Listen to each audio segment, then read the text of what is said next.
a very, very special Breadcrumbs project. I usually never transmit on Saturdays. I never really work on Saturdays. It's a beautiful day, spotty rain. I'm showing you the view that I see every day when I'm working, and it's pretty spectacular. That is the Atlantic Ocean, and up and to the right of me is a very sacred hill that has a stone circle, and this peninsula points to where Atlantis used to be. So this peninsula that I am living on right now is very sacred and very old, and that will be a conversation for another day. So welcome everybody. Welcome to the Breadcrumbs Project, a very special edition. And I am doing this because I am doing a study, and I want to document what I'm studying. And it's a very powerful thing. And I know in our modern society, we are dutiful to mock what we don't understand. And if we think one thing, we obviously somebody else thinks another thing. And if they don't think what we think, it's obviously malicious in one sense or another. And that's just how society is. I mean, that's how humanity is. When one step was the knowledge of good and evil, eating from the tree of knowledge. And once you have knowledge of good and evil, you know how to be nice to someone, you know how to be mean to someone. And you understand greed, and you understand passion, just all the things that humans are. And that's why it's early in the Torah, the story of Cain and Abel. I mean, the first children. Evil is amongst our creation and who we are. We are part good and evil. We are yin and yang. We are black and white. It's just that's the way it is. All the wishful thinking in the world is not going to take away humanity's fundamental programming. And there's just so many of us. So, what this colorful map does, and it's called the Q web. I have been calling it the wrong thing since I've seen it. But it's just because I didn't go to a Q web class. I am an amateur becoming a subject matter expert. It's what I do all my life. I take something that I'm interested in. I approach it as an amateur. Everybody does. And study it, and then boom, learn it and become a subject matter expert. And the more you learn, the more granular you get. The more time you spend with something, the more granular you get. It is said that if you spend 25 to 30,000 hours doing something, even if you don't have the talent at it, you'll be good at it. If you practice 25,000 hours of piano, you're going to be an excellent pianist. 30,000, and you're going to be a very gifted virtuoso. And it's just anything that you do. So anytime that you spend studying something, anytime you go down a rabbit hole, what we call a rabbit hole, you're going from an amateur to an expert, depending on where you pop out of the rabbit hole. So this has meant a lot to me. In the logo or the thumbnail of the picture, this is how I became familiar with the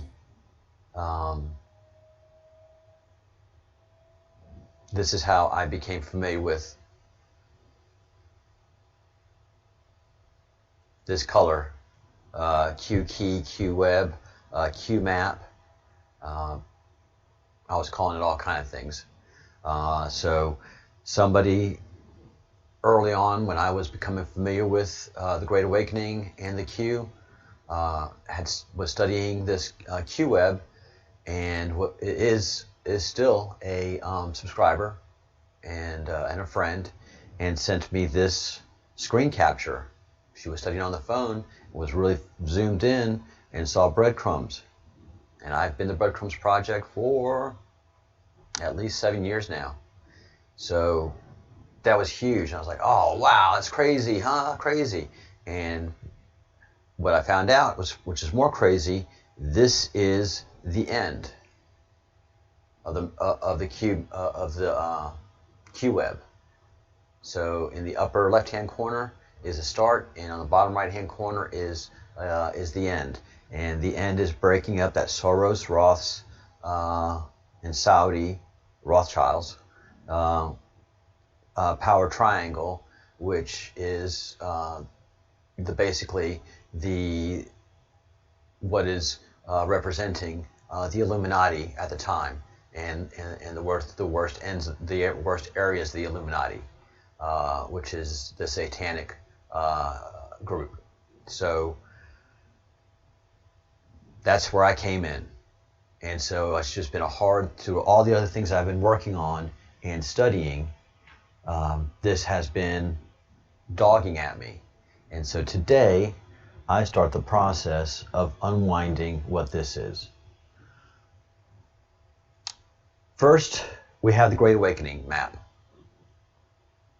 And this is something that I've been studying as well. There are two different people that originate this map, and they're going in two different directions. So the Q web, the colorful one, is our history, our past, and the black and white one is our future. Very representative of where we are in society, in that our past is very colorful, but our future is very black and white. That's where we're going over the next 4 or 5 years, where you've got to make a decision. Are you going to go to the light, or are you going to stay in darkness? We don't even know what that choice is right now, quite frankly. Things are unfolding so fast, and we're seeing so much. And the people that have the secrets, that hold all of the secrets, good, bad, and ugly, are doing their dead level best to make us aware of what's coming, to make us aware of what's happened, and to keep us in the know at the moment, while still keeping the secrets that need to be kept. And there's so many of you that just yell, why do we have secrets? If you're a parent, and especially, any parent, especially when you're raising your toddlers, your children, and you're having difficult times and you're fighting, if you're a good parent, you try not to do that in front of your children. If you're having financial stresses, you try not to tell your children. If you're having an affair, you try not to tell your children and spouse. So, and then after, the affair comes to light and the parents are trying to work it through, you do your dead level best to not have that dirty little secret be known to your children. So at the family level, if you actually look at it from an adult's perspective that is 60 or 70 years old and has gone through all the iterations of relationships, you can't look at a marriage and a relationship as a 10-year-old would. Why do we have secrets? I want to know. And you look at it 7 years old to that child, and you're like, man, no. Enjoy your childhood. You don't want to know the secrets, because you still carry the burdens and scars and flashbacks to painful memories. You're like, no, you don't want to know the secrets, kid. The NSA is the same way with us. The Q is the same way with us. We'll tell you all that we can and we'll show you all of what is coming, and we'll keep you abreast of all what is happening through Q drops, but we can't tell you everything. And I feel so very sorry for all of those wizards and warlocks and bakers who know all the secrets. Oh my God, I'm so sorry, men and women. I am so, so sorry. These are people that have to steel themselves with spirituality. The evil that they encounter, let me make this absolutely and abundantly clear. These Q people, with the evil, heinous, ritualistic torture, murder that they have had to witness, and they have to see everything. There isn't anything that has been seen that can't be unseen. I hope there is therapy and spirituality and everything for these people, because I don't want to know all the secrets. What I have seen right now, enough of pedophilia and Satanism, the pictures that I've seen, I just don't want to see anymore. And they've done it. They've had to go through all of it and piece it together and just map it all out. And so when President Trump came in, he has seen all of this as well. He has used all of this language for us, letting us know that, you know, we're in this, we're where we go on, we go all with this. You know, it doesn't matter if I'm Basque. The creation of humanity is still my story. It's still my past. The singular Adam who is, and the singular Eve that travels in my genetic code. And National Geographic has had to come to the same realization. We have not evolved from apes. There was a singular Adam, and all different things that are resembling humans have branched off of that. So there's no evolution. There's inbreeding. If we have the same chromosomatic chromes, same chromosome sets, then we can breed. And there's even ways that we can breed in one direction, like horses, with donkeys producing mules. And mules are sterile. So our creators have left examples for us of how these things can work. We've just been kept blind to it by those that just see us as cattle and chattel and sheep. So they keep our real history hidden from us, which gives us power. Look how that candle reflects in that light and that power. But there's power in darkness, where my shirt is right now.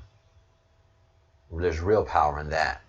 If the darkness can control the light,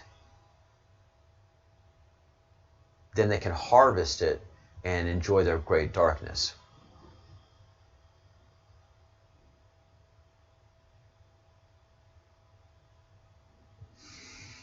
Yeah, so that's where we start. One more thing I want to make very clearly at the onset.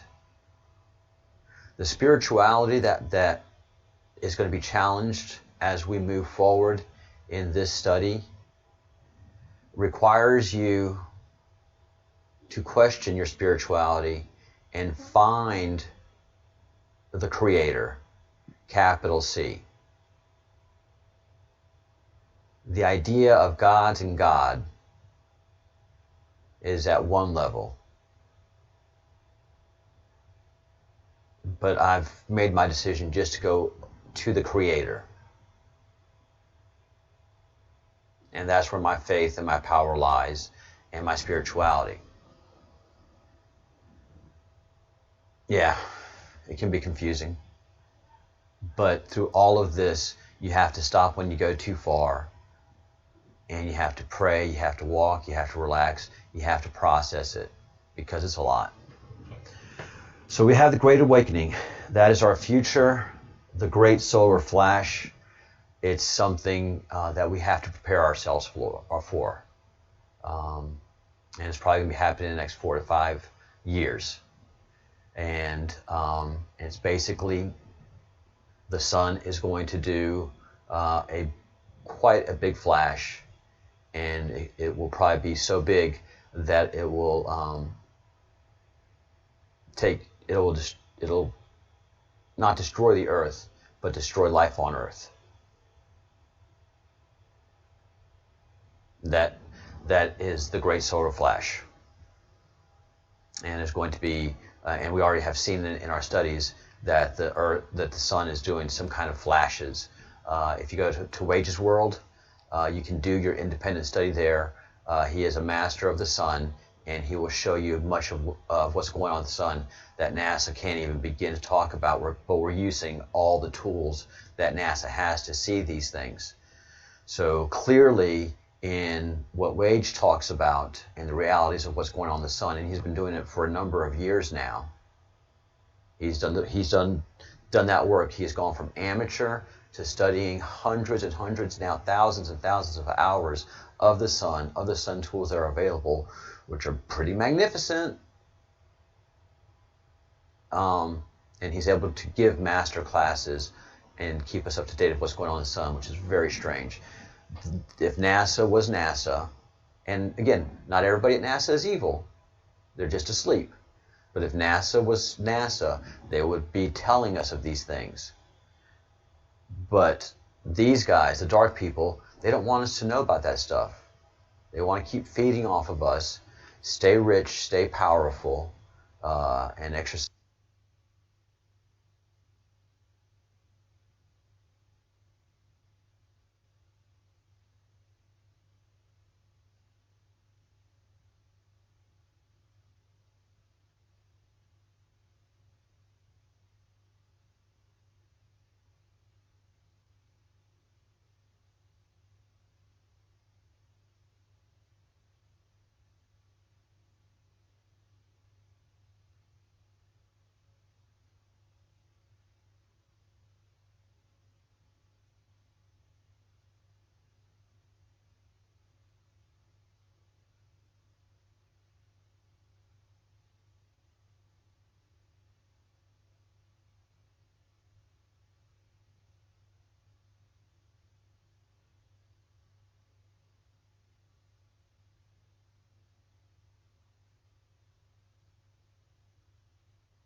Oh, sorry.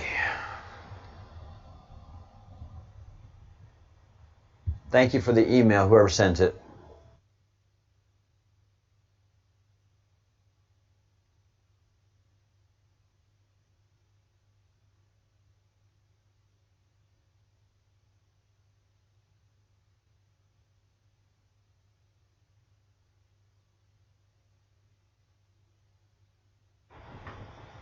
All right.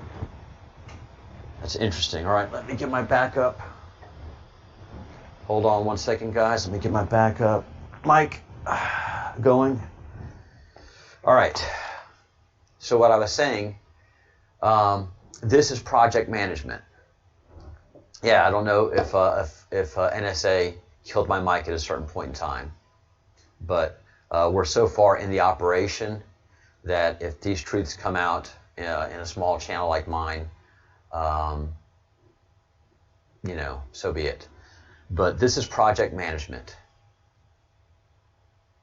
and what I was going on and on about is if you're project management, your discipline was born of the Navy. So the Navy developed project management because they had some big old ships, complicated stuff, and not only the builders had to know it, but the sailors had to know it too. And when you're building a ship, there's a lot of small pieces going into a big thing, especially an aircraft carrier. So this is how project management is rendered. And so this is project management.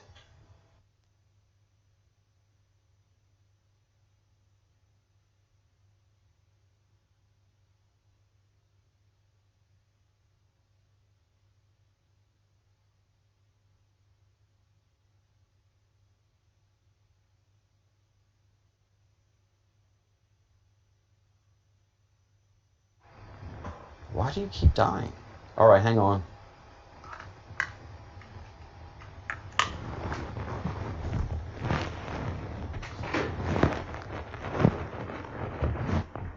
Be right back.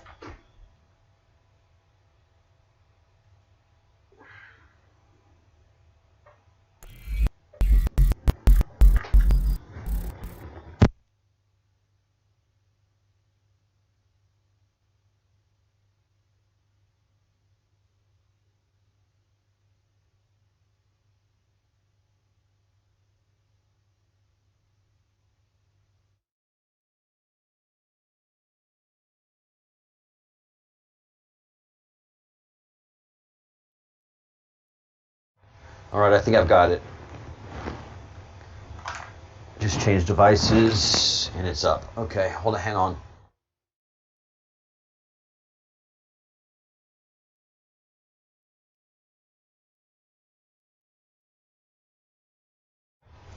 Yeah, I didn't have to suffer seeing me taking my shirt off. Sorry about that.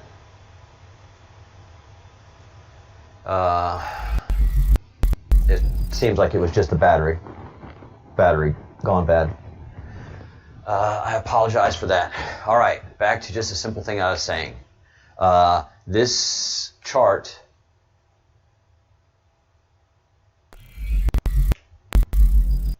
is military in nature. It is project management. It is something that has been tracked for a long time. The birth of project management was the U.S. Navy. Building an aircraft carrier is complicated. And so the Navy's always been building stuff. They've always had schematics. They've always had diagrams. But the bigger it got, the more complicated it got. And when you're project management, born of the military, this is a project management diagram. Very plain and simple.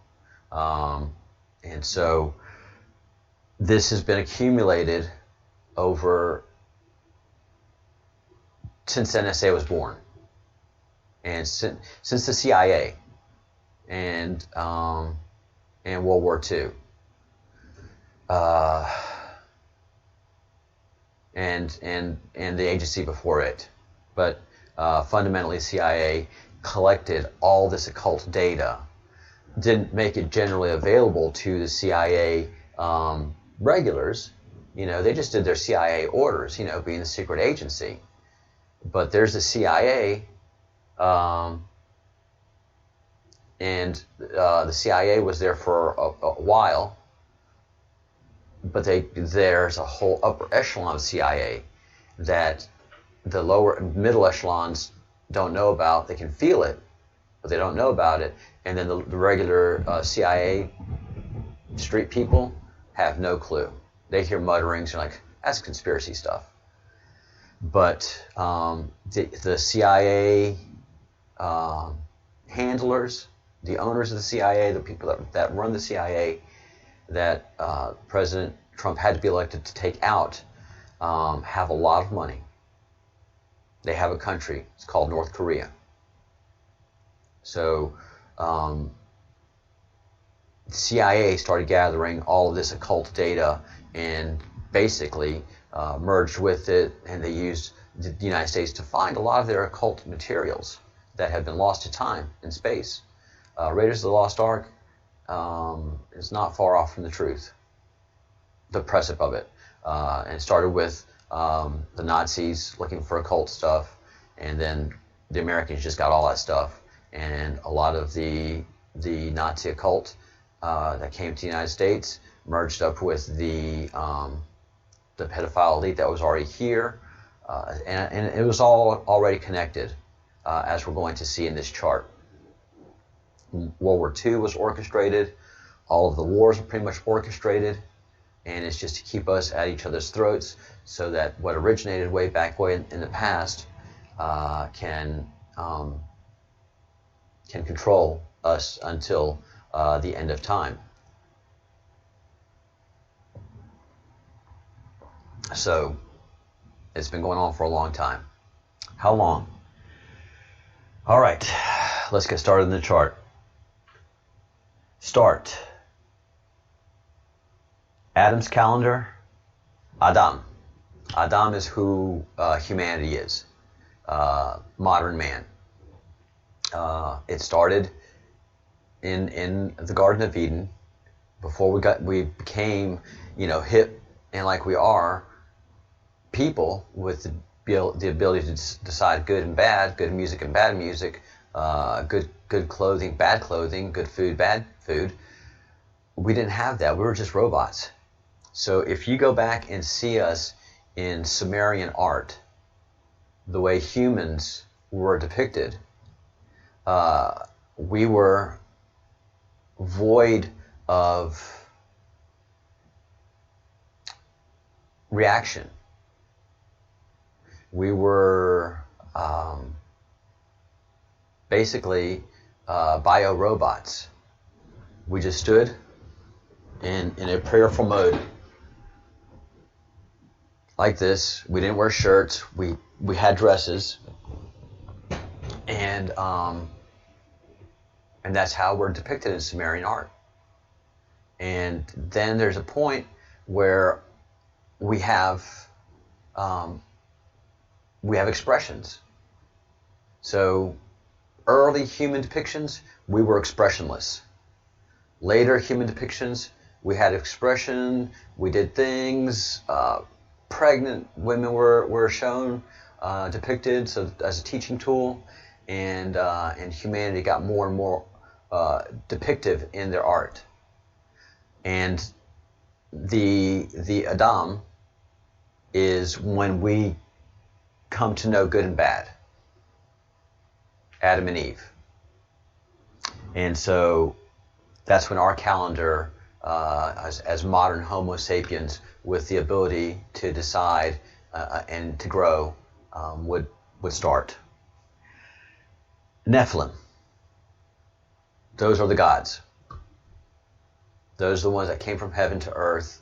They're the ones that created the gardens, and they created. They basically geoengineered the planet. We call it geoengineering, where you give a planet life, water, oxygen, and get it, seed it. And so what we look forward to doing Mars, but we can't do it in Mars, we'll probably be doing in Venus. is making it another planet Earth, and that's bringing, bringing all that it takes to bring life to the planet, and that's what the Nephilim did. Sons of Belial.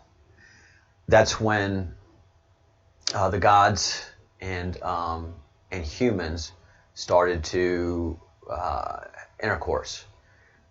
The gods finally created women to be really attractive, and the gods within themselves, when they were here on the planet, they were full human like us, and they wanted to have fun here. They wanted to know passion, orgies, sex, everything. So yeah, it's hard for us to think of it, but the gods had a good time. All you have to do is read the Sumerian histories, read the Sumerian Sumerian tablets, and many of the people that interpret the early Sumerian tablets are thinking that the scribes back then were telling wild tales, and that, as we know now, scribes were not story writers. Scribes were telling you what they saw or what they were told to write. And creative writing wasn't anything that was happening back then. If you read Sumerian, if you read ancient Egyptian, it's not creative writing. It's an account of what has occurred. Yeah, it's wild. These are space beings. Make no doubt about it. We were created by space beings. And that's just what's been going on here for, millions of years. If you're a space being and you can do interplanetary travel, then you've conquered death, as we know it, which is what happens with this biological body of ours. We firmly believe there's a spiritual body, and in so much of everything that is out there, it says there's a spiritual body. So we're down for that. So the Nephilim, they came from space, created us, created the planet. Atlantis was their great island, their great refuge. It was a very incredible place. It wasn't a small little location. It was a gigantic location. And to be able to draw it,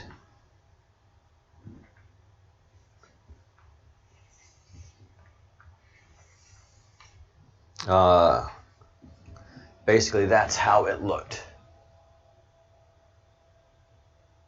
It was a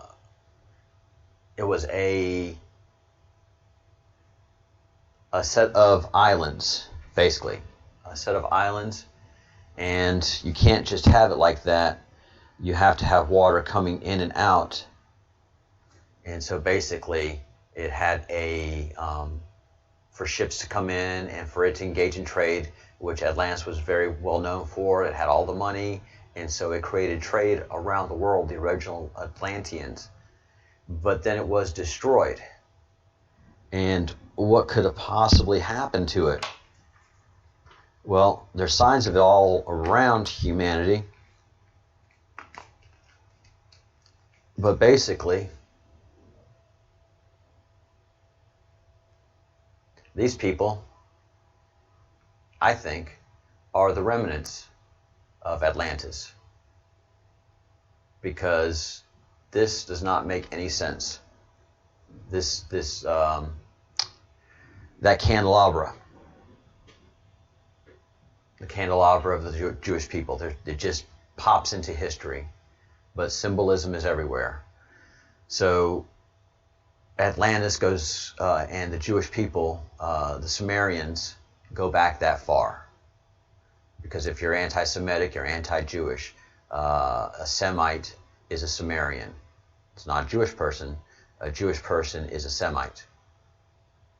So the Sumerian history goes back very far, and I think this could be found somewhere if we did enough, and it's probably already there. If we did enough research, this could be in the Sumerian history, not just in the Jewish history, the modern, or no, the ancient Jewish history, because that candelabra has been around, and there's just no history of why it's there that I can find. So this is where we start, and let me help the reader, now that I've got your attention, understand how we're going to view this. And this is just, again, this is not really for you, this is for me, just to document and talk this out and do the research. I don't know how long this live stream is going to last until I get wiped out by it. But we start here at number 1, and then we have to start over here at number 2, and then meet in the middle. So this is how we read the QWeb chronology. And this is a project management rendition. The QWeb is a chronological timeline of our hidden history, highlighted declassified government projects. This is important. Declassified. And everything that you look for here, you can find it in some places, but it's not truly declassified in the sense that we know it, where you can get a FOIA and get it. This is hard to find stuff, but at some point in time in 2017, all of the information that this associates with has been declassified. It just hasn't been fully released. Declassified government projects and operations. So that happened suddenly and quickly. And I think everything was ready for a presidential signature. The true global power structure, elite occultism, and generally things you won't read about in standard history books, yet can be easily referenced in the mainstream literature. Yeah, if you got NSA access, all information should technically be considered theory, and you are encouraged to research each point on this web yourself and come to your own conclusions about its validity. That's the Great Awakening. You can't be allowed to know this. You have to find it yourself. It can't be televised because you just have to take in each bit at a time. The QWeb blends generally accepted facts and plausible theories together and challenges the viewer to use their own discernment. Sections 1 and 2 at the top of the web, sections 1 and 2 at the top of the web are devoted to ancient and pre-20th century history. The main timeline down the center is divided into 2 categories: technology, spirituality to the left, and war and violence on the right. Each term on the web is designed as a keyword granting access to further investigative material online. It's tough to find, folks. The arrows indicate a unique connection of interest between 2 keywords at each endpoint. Okay, that's Project Management 101. When you're doing a map of a project broken down, and you have to make key distinctions of 2 things that are attached but far away from each other in point of reference in time, you have to draw that arrow. That is project management. Many topics relate to the closest adjacent topics without an arrow. Many connections that could be made are not drawn on the map for the purposes of maintaining legibility of the text.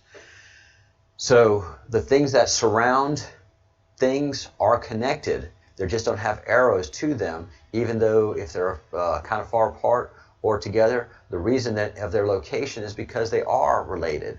They just don't have arrows drawn to them. And again, I'm getting you ready for what we're about to read and go into.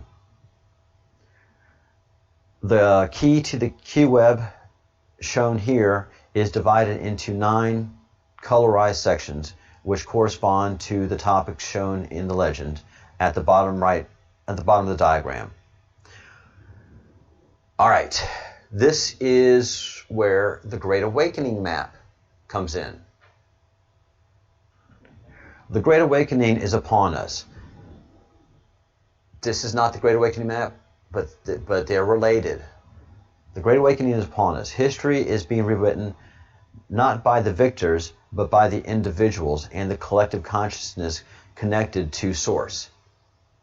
So when I say, I now pray to the Creator, I now pray to the Source. So I'm dispelling with all the gods and going to the Source and understanding how this is working. But I have to understand our history to be able to dispel the gods and get to the Source. The New World Order is crumbling before our eyes. The New World Order was a real thing, y'all. It wasn't a conspiracy. It was a structure that was being built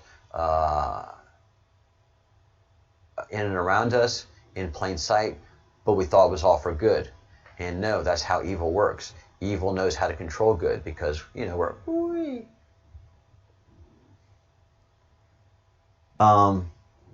Many connections that could be made are not drawn on the map for the purposes of legibility because it would be just a mess of webs.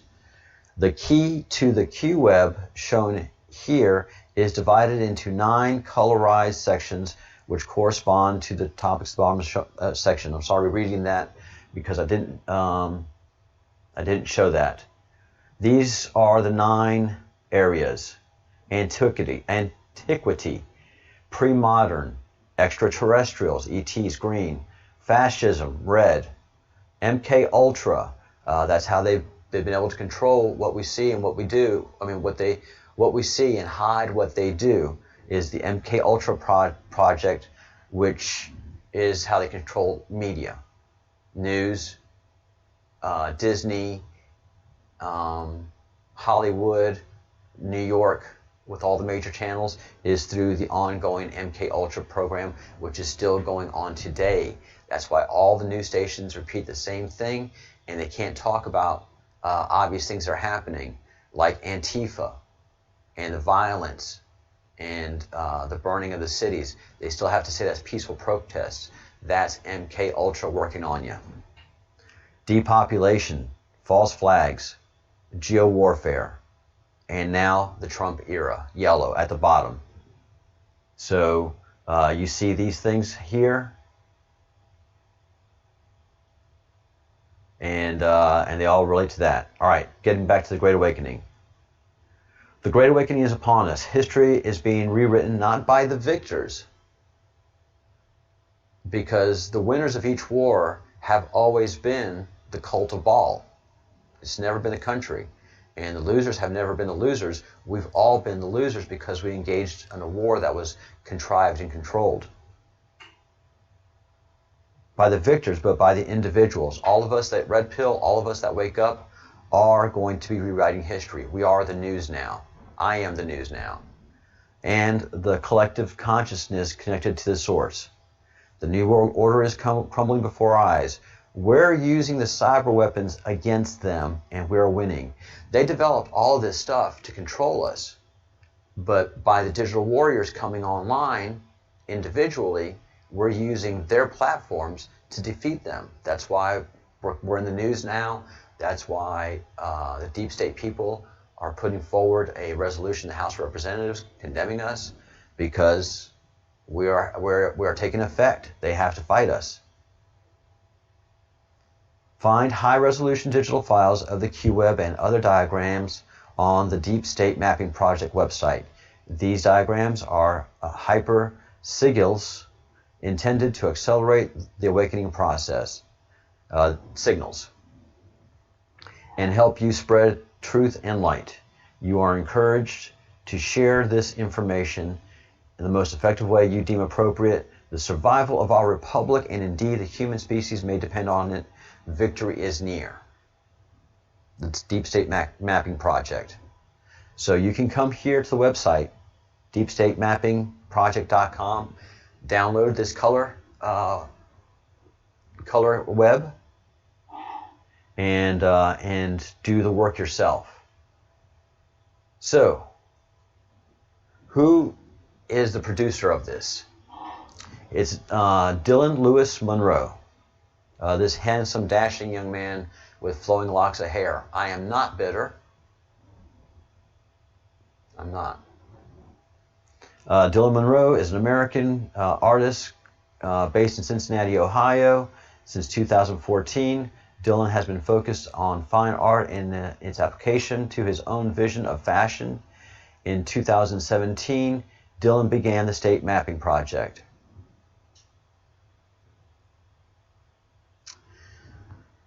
"2017.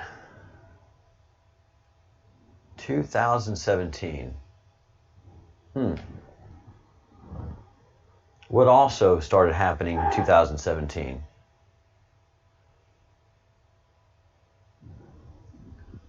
Q drops. So the Q came active, QAnon, this is QAnon, Q drops started happening in 2017. And suddenly this artist let me see if I can pull you off. No, all right. This artist started producing this amazing piece of art. And Dylan's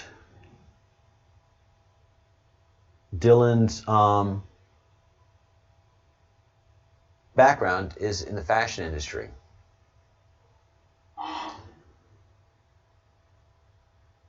I have my thoughts on this. They've worked very hard. I'm not going to give my opinions. I'm going to be that guy now because it's just not fair. But let's listen to Dylan and how this came about. This was a live stream done September 30th, 2018.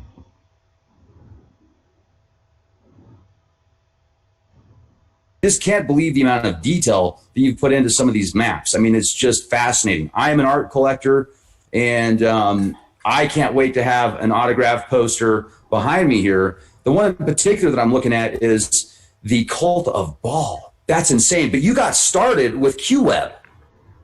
Yeah. Talk to us about this. It all started with the QWeb. I mean, it all started even before that. Started this thing called the Deep State Mapping Project, which started as basically an art project. And after the QWeb went really viral, it became more of like an intelligence dissemination program. And all right. Sorry about that. It's my neighbor doing the laundry. So here in Spain, we air dry our laundry, and so those are the little rakers that go across. Yeah, it's live, not edited. Dylan is a handsome young man. He's a young man, and this QWeb is an information. Well, here, I'll let him say it himself.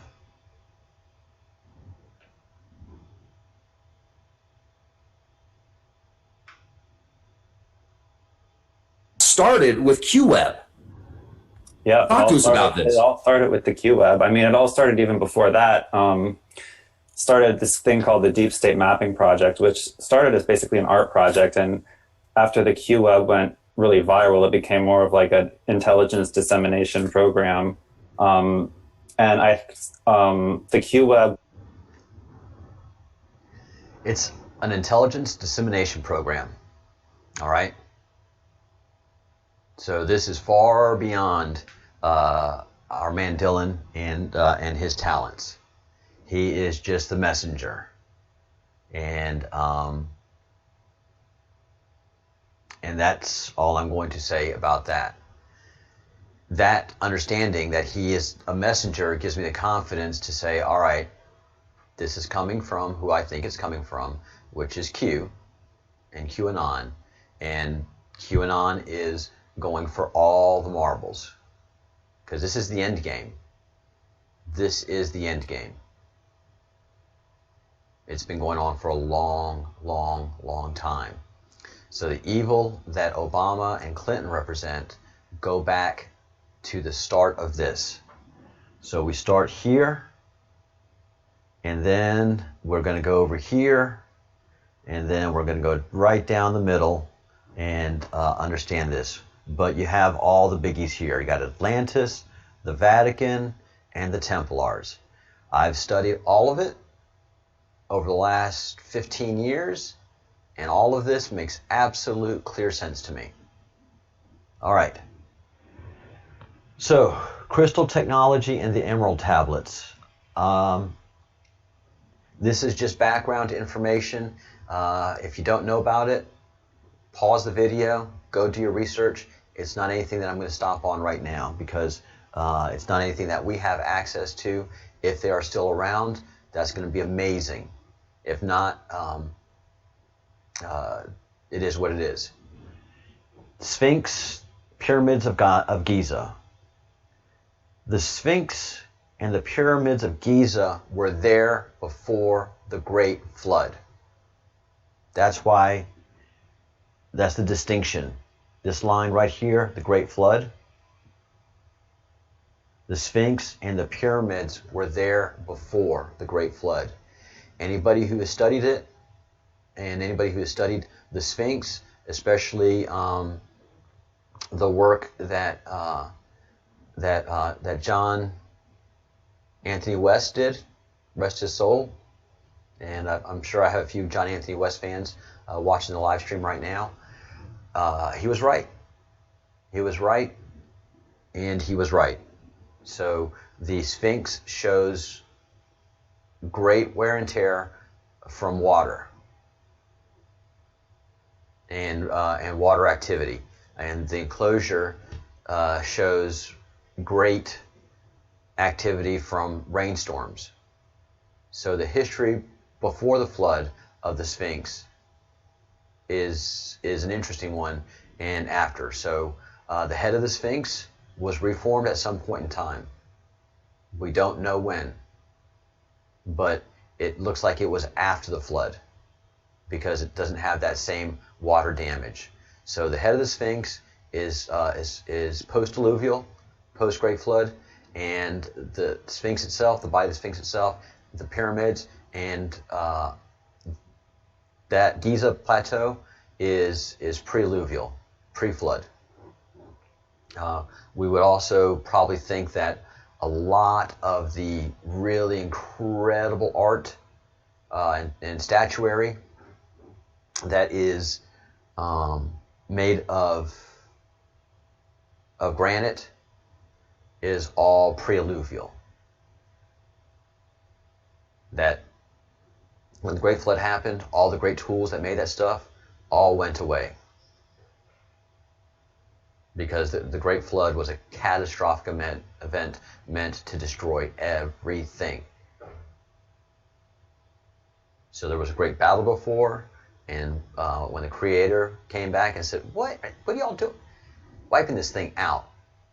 And kept some of us like, oh, look how cute they are.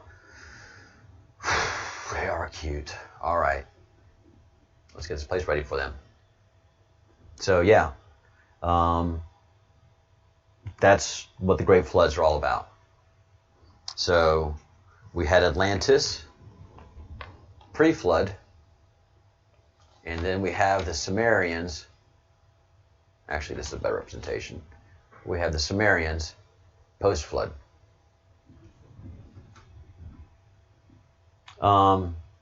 Enki and Enlil.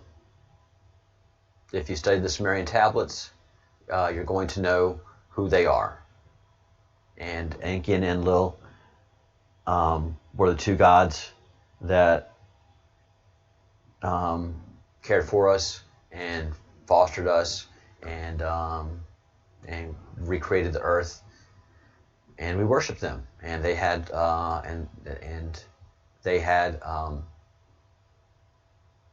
great towers that they built that they would reside upon.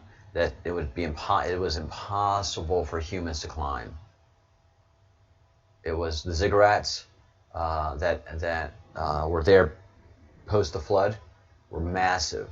They're massive because, I mean, if you have something that takes a human a day and a half to climb, the human can't do it. The human just gets exhausted. If you've tried to climb one of the temples in Mexico, going up is exhausting. Coming down is terrifying.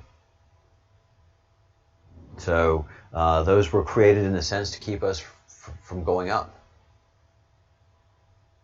Those massive ziggurats, those massive, and Central America is riddled with temples, riddled with Mayan-style temples. And the Mayans will tell you, and they told the conquistadors, and all of there wasn't just Mayan, there were many different Indian tribes. And they said, no, we didn't build these great structures. When our forefathers got here, they were already there. We've repaired some that were damaged. We don't know why they were damaged or how. But the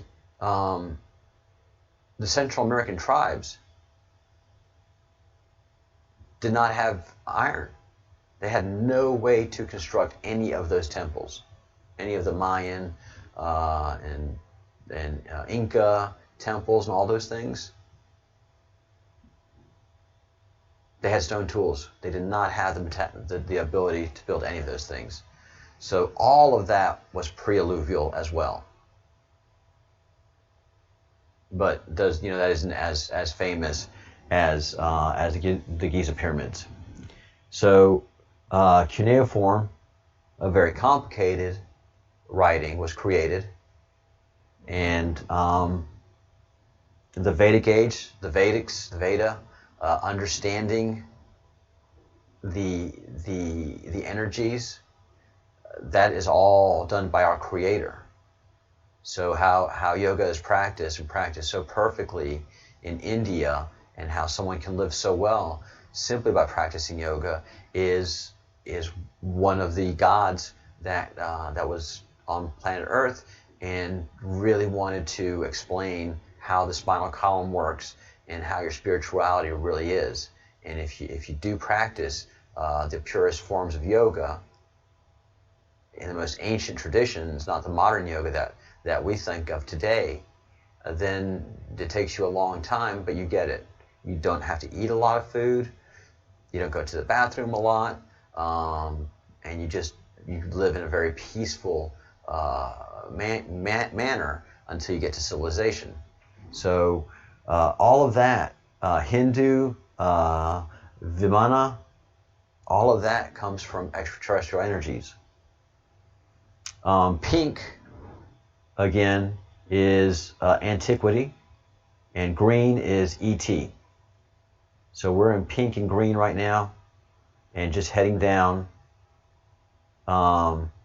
Canaanites, Sodom and Gomorrah, and Hyksos.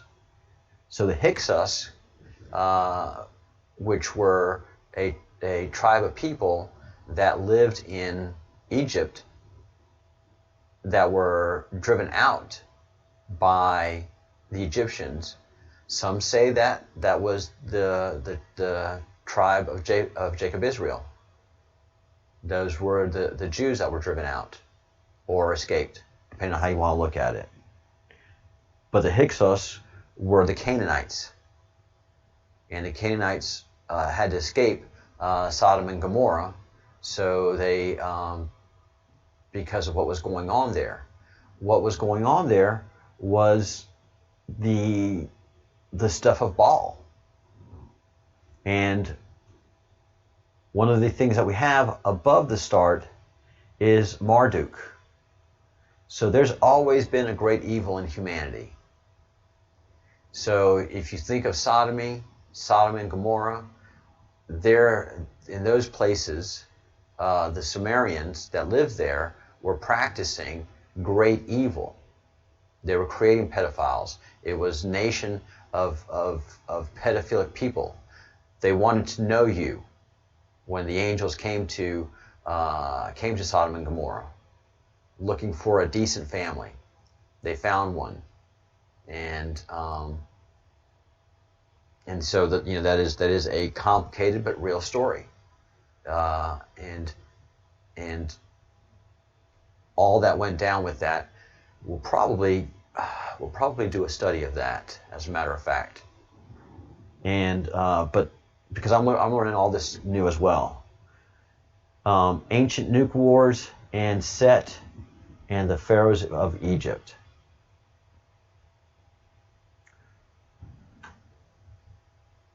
Let's do a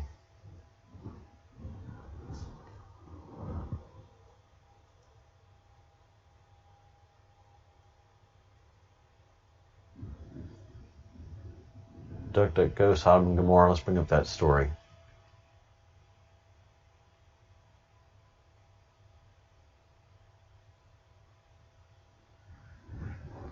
All right, Sodom and Gomorrah were two cities in the book of Genesis.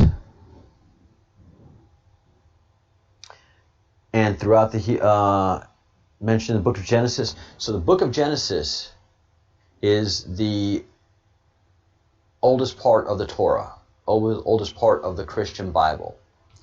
And that is the ancient stories of Samaria and their Sumerian and the Jewish people's Sumerian past, their origins, as had been told over time, generation after generation after generation.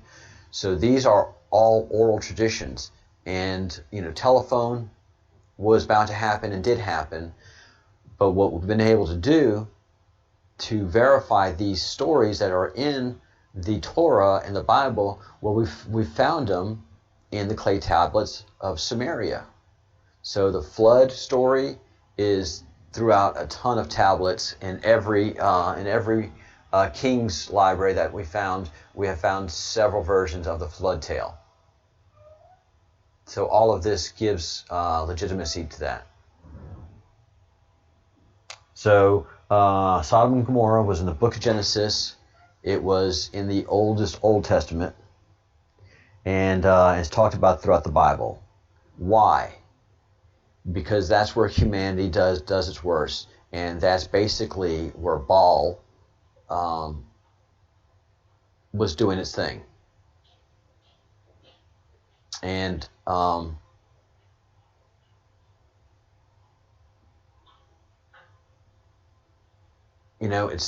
and I'm putting all this together myself mentally. So yeah, in Sodom and Gomorrah, it's talked about through the Old Testament and the Deuteronomical books, as well as the Quran and the Hadith.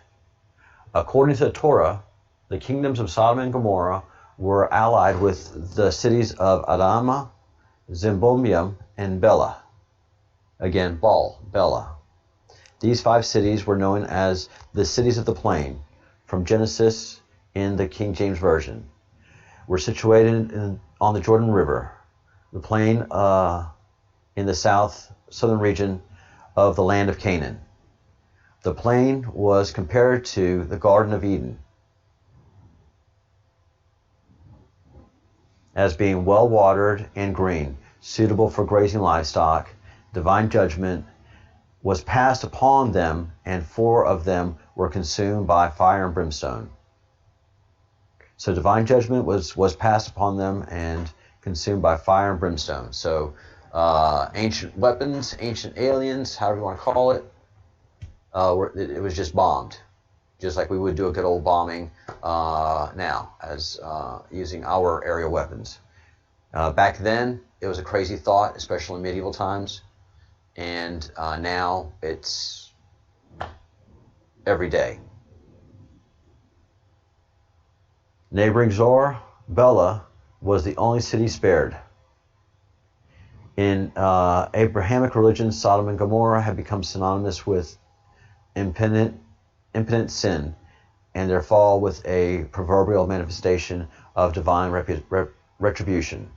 The Bible mentions the cities were destroyed for their sins and attempt at rape, haughtiness, and egoism. Sodom and Gomorrah, well, we understand what a sodomite is. Bela was spared.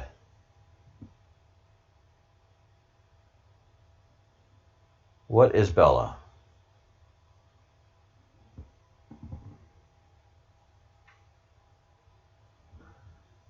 So I clicked on Bela, and I go to Zora. Bela, the biblical Zora, previously called Bela in Genesis, was one of the 5 cities of the plain. A pentopolis, penta, 5.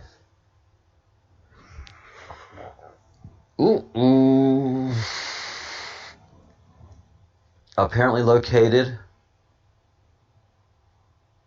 along the lower Jordan Valley and the Dead Sea plain, and mentioned in the book of Genesis.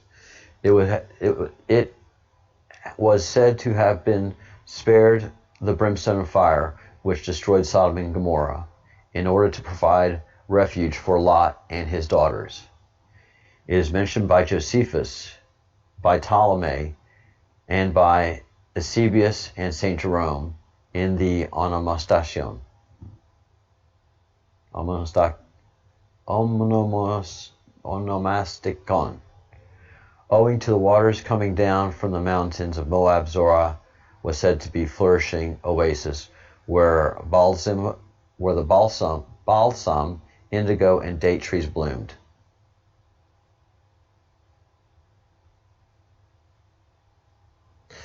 Very interesting.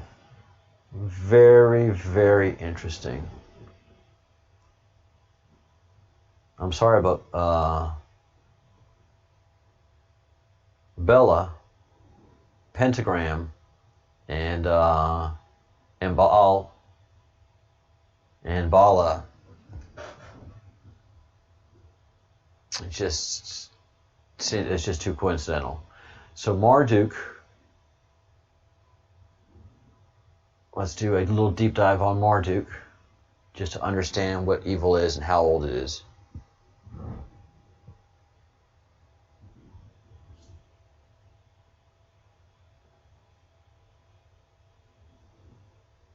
Marduk.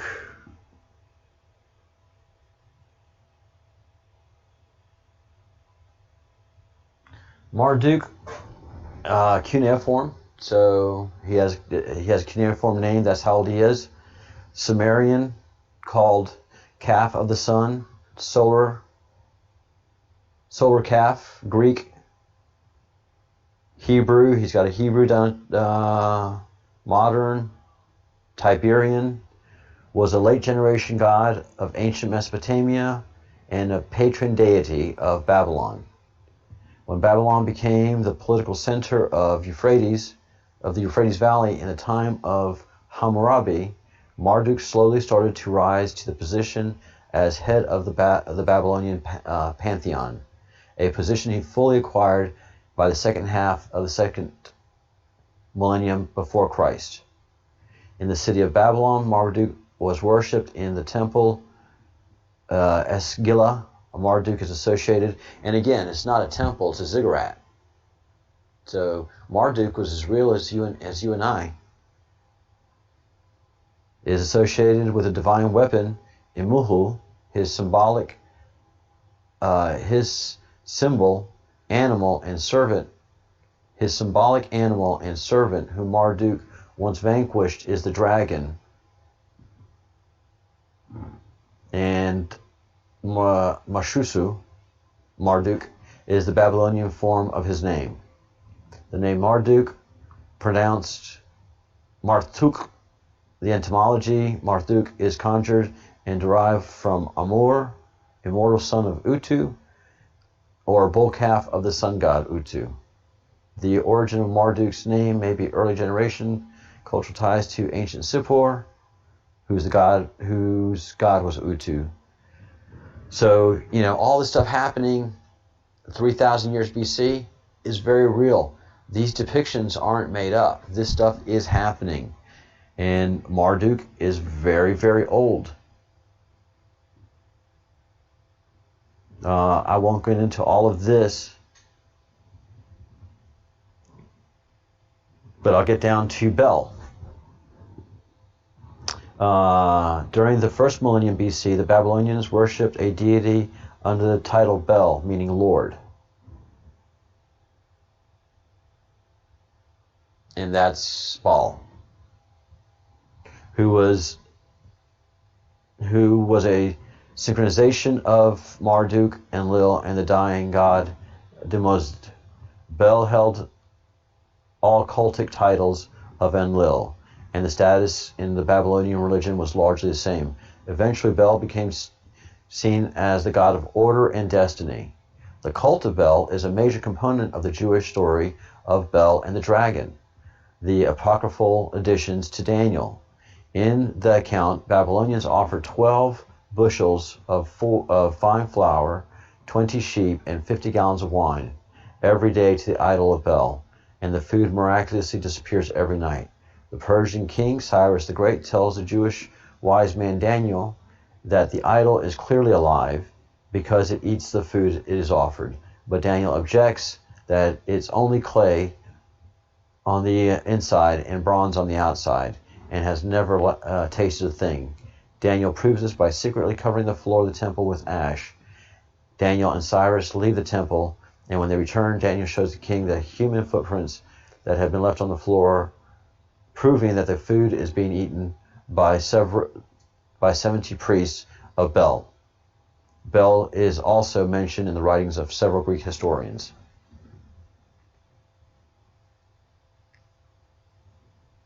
And Bel eventually evolves into Baal.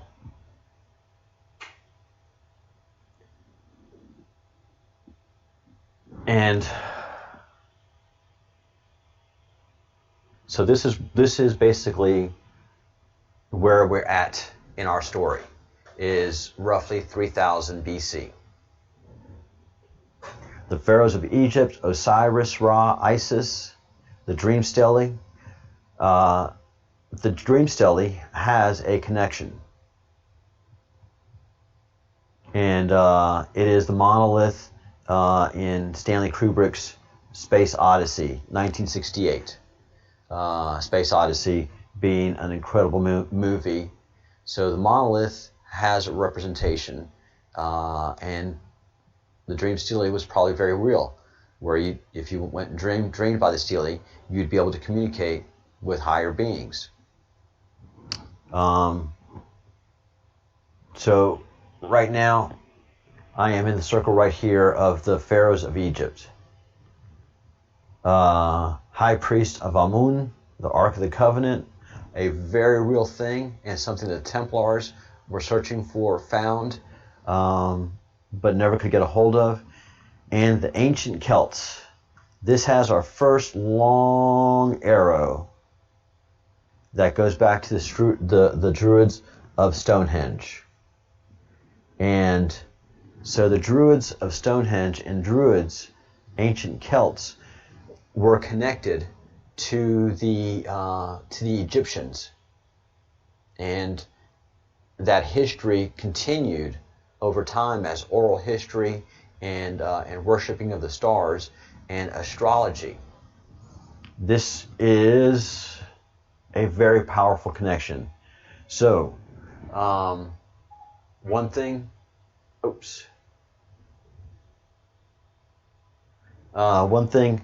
Craig and Amy, hey, sorry I haven't the chat's going on during live streaming. This is a surprise live stream, so I'm going to read the chat here in a second.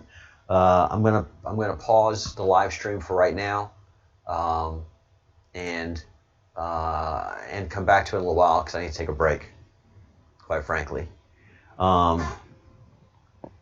So where are we? Enki and Enlil, cuneiform, real beings.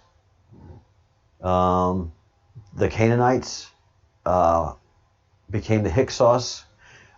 Set, the god Set, who was an alien, and a lot of you are already familiar with Set.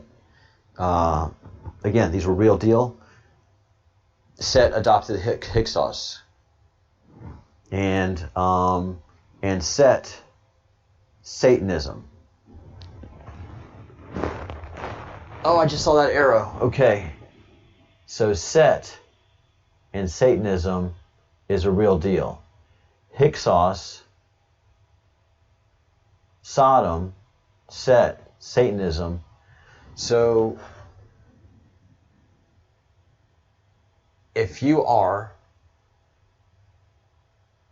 this is the programming that Set and evil was able to perpetrate and maintain itself through the generations, is money and sodomy.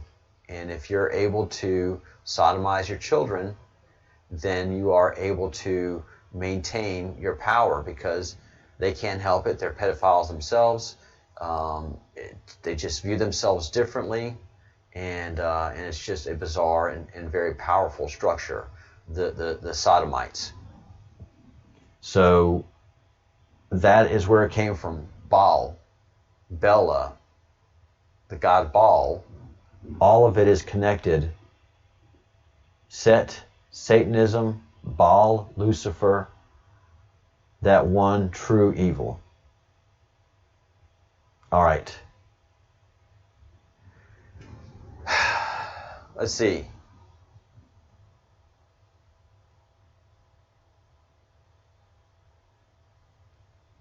Hopefully everything is good, Amy.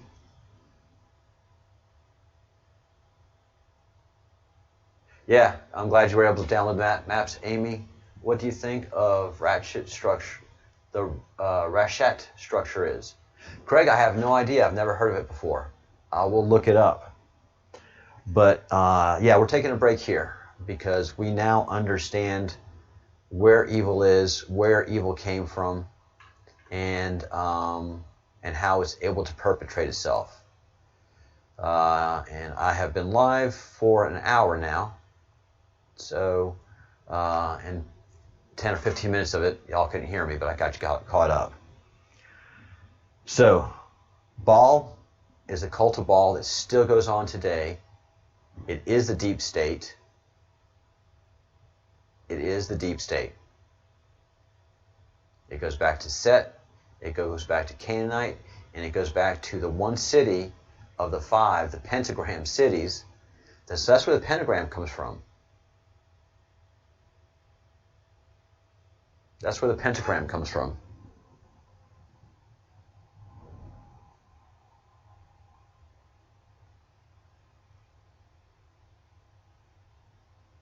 Oh, the eye of Sahara. Yeah, yeah. It's as a matter of fact, the deep state makes a point of letting them know time's up. So the NSA is very well aware of that eye, and is letting them know that yes, it is very real, and time is up. So this battle has been this is why when Q says this battle is biblical, is because it is biblical. Not many of us understand where the pentagram come from. You 16 that are watching right now you know where the pentagram comes from. It represents the 5 states of the plain of Sodom and Gomorrah. One was allowed to survive, and that's the city that worshiped the god of Baal, because otherwise Lot, being a human, would not have been able to survive. And so that was the Hyksos, and the alien Set took a liking to him. The Egyptians felt they were evil. They drove them out of Egypt. That's a big story that the Egyptians talk about. And that's Set, Satan, the city of Baal, the deity Baal, and Lucifer. So we now know where the evil is, how long ago it started, and it truly is biblical and it has been documented, and we are fighting it today. Those of us who are in the Q movement and the QAnon. So this is the Breadcrumbs project. I am taking a break on this for a little while, get something to eat, but I'll be back up today, again, doing some live streaming. So I'm going to stop this live stream and then go into another. So I will see you guys very, very, very shortly.